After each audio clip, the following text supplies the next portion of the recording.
Bonjour à toutes et à tous. Aujourd'hui, je vous aide à résoudre un problème qui se pose lorsqu'on a envie de lier les en-têtes et qu'il y a des sections dans le document.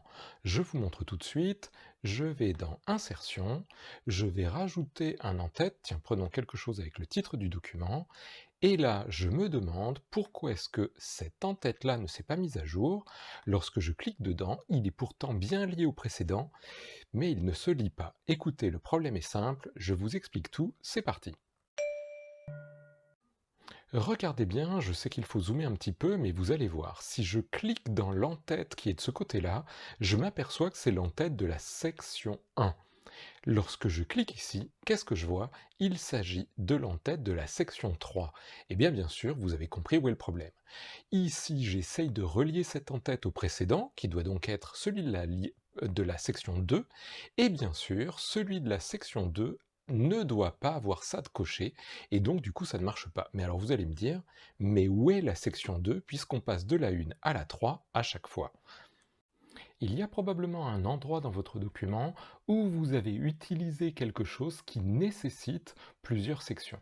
Mon pari, c'est souvent la mise sur plusieurs colonnes. Regardez ici, on est dans une section avec une seule colonne, vous avez dit tiens, et si cette longue liste je la mettais sur 3 colonnes, à mon avis vous avez été dans mise en page, vous avez choisi colonne et vous avez mis 2, 3, bref, ce que vous voulez, et lorsqu'on va dans accueil et qu'on affiche les caractères masqués, on s'aperçoit que Excel, sans vous le dire, mais pour réussir à faire les différentes colonnes, a été obligé de créer un saut de section avant et un saut de section après, pour dire que ça c'est une section sur une colonne, ça c'est une section sur plusieurs colonnes, et ensuite on retrouve une section sur une seule colonne. Mon pari, c'est donc que lorsque vous avez géré les en-têtes et pieds de page, à un moment vous étiez dans les en-têtes et pieds de page de la section 2, que vous avez décoché lié au précédent, mais maintenant comme on a cette liste qui est sur 3 colonnes, eh bien on ne voit plus l'en-tête de la section 2. Donc il faut le réafficher.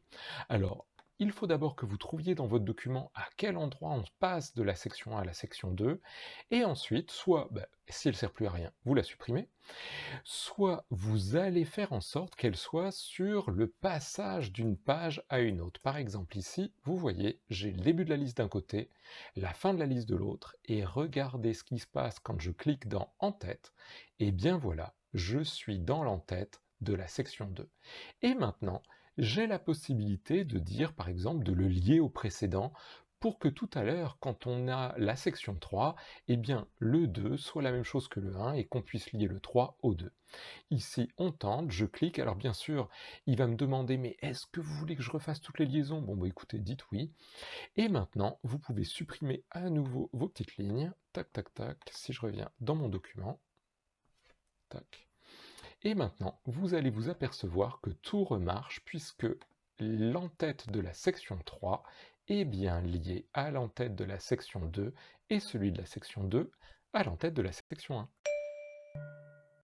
Il existe un autre cas de saut de section assez fréquent en plus des colonnes, c'est bien sûr lorsque vous avez besoin de rajouter une page qui va être dans une autre orientation, dans un autre sens, et là vous avez à nouveau des sauts de section pour expliquer qu'ici c'est en vertical, en portrait, ici c'est à l'horizontale, donc en paysage, et qu'ensuite on revient à du portrait. Une petite astuce lorsque vous avez des sauts de section, c'est peut-être d'afficher en bas directement la section dans laquelle vous êtes.